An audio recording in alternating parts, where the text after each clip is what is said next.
Muy buenos días para todos. Un saludo muy especial desde Bogotá, Colombia. Primero que todo, quiero agradecer al comité organizador de la Sociedad Venezolana de Endoscopia Digestiva. Para mí realmente es un honor que me inviten a compartir conocimientos. Seguramente vamos a aprender muchos trucos, muchos consejos y mucha academia para ser aplicado en bienestar de nuestros pacientes. Voy a empezar la conferencia mostrando 3 escenarios problemas. El primero es un caso en octubre en urgencias de la Clínica Reina Sofía, 3 de la mañana, como muchas veces aparecen estos casos. Una paciente de 19 años llegó con mucha ansiedad, con sensación de cuerpo extraño, acompañada de sus padres ansiosos. Realmente estaba sintomática, pero parecía que ocultaba algo y no quería decirlo, pero decía que tenía una sensación de cuerpo extraño en el abdomen.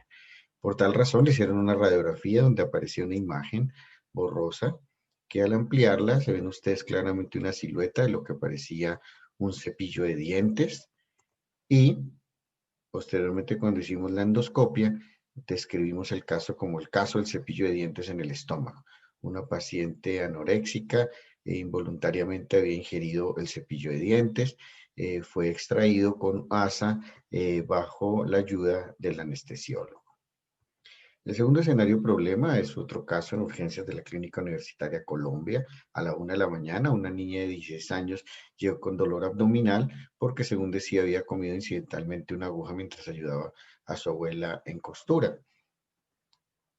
Vean ustedes, realmente en segunda porción del duodeno tenía una aguja larga, como de unos 3 centímetros de longitud, y ahí el reto era extraer el cuerpo extraño con la menor posibilidad de daño de la mucosa.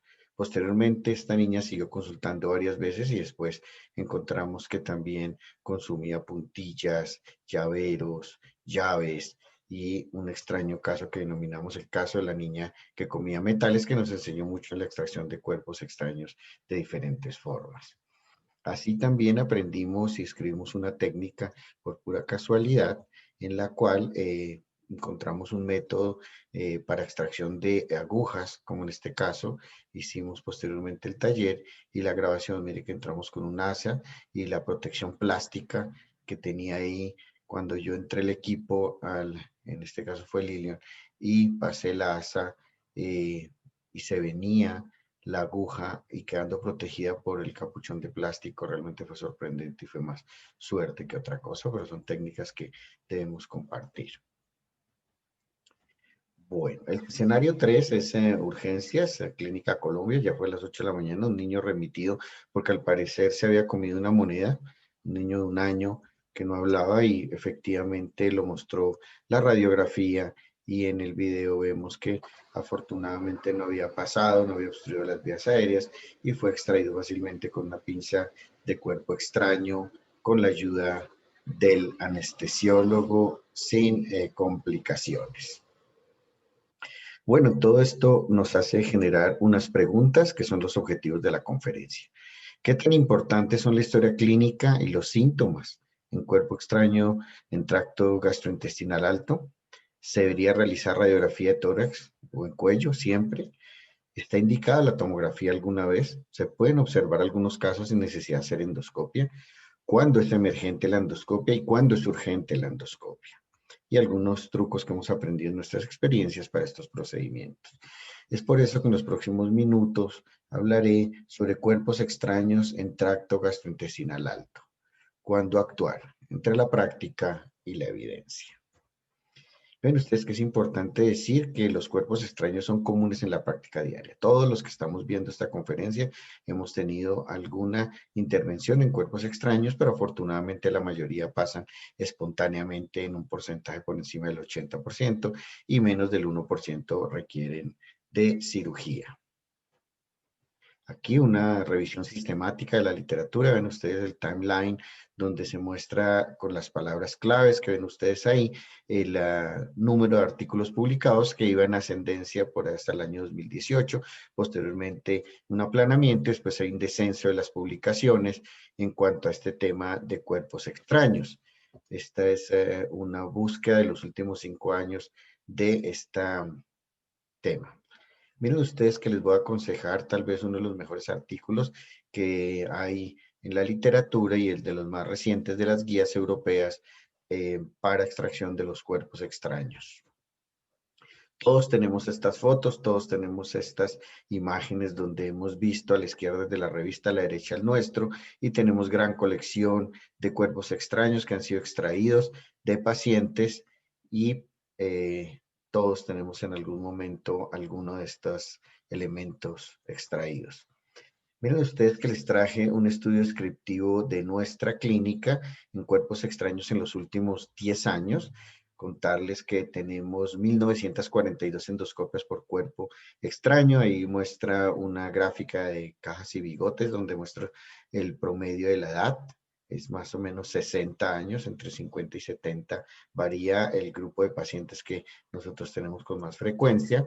Vean ustedes en esta, vemos la frecuencia de cuerpos extraños. El número 2 que corresponde a espinas de pescado son por encima de 1000 casos, seguido aproximadamente entre 200 y 300 por extracción de huesos de pollo. Y el tercer lugar lo ocupan básicamente alimentos, impactaciones de alimentos y el resto ya es de diferentes casos como miscelánea. Aquí también el porcentaje donde vemos que el primer caso por encima del 50% lo ocupan las espinas de pescado, seguidos por encima del 12% de huesos de pollo. Entonces, en la primera pregunta, en la evaluación basada en la historia clínica, es supremamente importante esta historia clínica, el estado mental del paciente. No es lo mismo los pacientes que están alertas, orientados y que tienen un coeficiente intelectual adecuado para su edad que pacientes muy frecuentemente que recibimos con trastornos mentales, con cuerpos extraños. El tiempo, como veremos dentro de las guías, es muy importante, no es lo mismo una pila o un cuerpo extraño que lleva pocas horas a muchos días en cuanto a su extracción. Las características no es lo mismo si el cuerpo extraño tiene una forma roma, lisa o puntuda. Y la localización exacta, no es lo mismo un cuerpo extraño en esófago, en estómago o en duodeno. También los síntomas son claves. Obviamente se convierten en una urgencia. Aquellos que tienen disfagia alta, disnea, hipersalivación, dolor retroesternal y sensación de cuerpo extraño. Lo mismo cuando hay estridor, disnea o algún shock hipovolémico o buscar siempre los indicadores de perforación que nos dan una idea de cómo manejarlo, como veremos. La evaluación radiológica, sabemos que la radiografía del cuello, el tórax o el abdomen, cuando es plana, da muchos falsos positivos y realmente no debería utilizarse. Debería utilizarse en dos presentaciones, PA y lateral, pero nos puede ayudar, miren ustedes, como en el caso que les mostré, en dos casos donde la radiografía fue útil para evaluar la presencia del cuerpo extraño, para evaluar la localización del cuerpo extraño, para mirar los tamaños, porque veremos que también va a influir en el manejo, y el número de elementos que pueden haber. Les mostré el caso de la niña comedora de metales y también nos puede dar un adelanto de si hay complicaciones que debemos ir evaluando para su manejo. La tomografía abdominal siempre será mucho más sensible y el rendimiento diagnóstico es mayor, 93% en rendimiento diagnóstico versus a la radiografía simple, pero la principal utilidad y deben realizarse es cuando hay sospechas de complicaciones, cuando hay sospechas de abscesos, mediastinitis, fístulas, perforaciones o sospechas de que el paciente va a ir a cirugía. Recomendaciones, vamos a verlas en azul, en todo lo que les estoy diciendo. Esta es recomendación fuerte, baja, con bajo nivel de evidencia, que será lo común, por lo que casi todo esto está basado en series de casos y en pocos ensayos clínicos. ¿Se podrían observar algunos pacientes asintomáticos? Sí, siempre los cuerpos extraños sean romos, a excepción de pilas o imanes. Para esto tenemos que recordar los sitios donde hay estrecheces y donde es más probable que los cuerpos extraños queden atrapados. El esfínter esofágico superior, el arco aórtico, el bronquio izquierdo, el esfínter esofágico inferior, el píloro, la válvula ileocecal y el ano. Afortunadamente, recordemos que el 80-90% de los cuerpos extraños, cuando son menores de 2 centímetros, pasarán a lo largo de todos estos estrecheces y saldrán solos. También es importante evaluar que cuando nosotros hemos decidido observar el paciente, debemos darle recomendaciones, indicaciones de los signos de perforación y se recomienda una radiografía semanal. Cuando estos pacientes asintomáticos tienen algunos casos especiales, como los paquetes de drogas, que en alguna época veíamos mucho, no debe usarse el endoscopio, ya que podemos generar una ruptura y eso podría ser más complicado. Cuando se sugiere por la historia clínica que ha habido una ruptura o una obstrucción, deben ser llevados a cirugía. Vean ustedes ahí el grado de recomendación y la calidad de evidencia que siempre será baja en estos casos de cuerpos extraños. ¿Cuándo es la endoscopia emergente y cómo se define?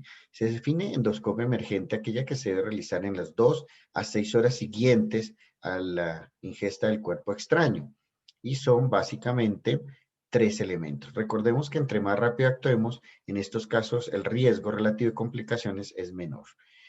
Son obstrucción esofágica completa, y esto básicamente nos lo dice la clínica cuando hay hipersalivación, inhabilidad de trago o riesgo de aspiración.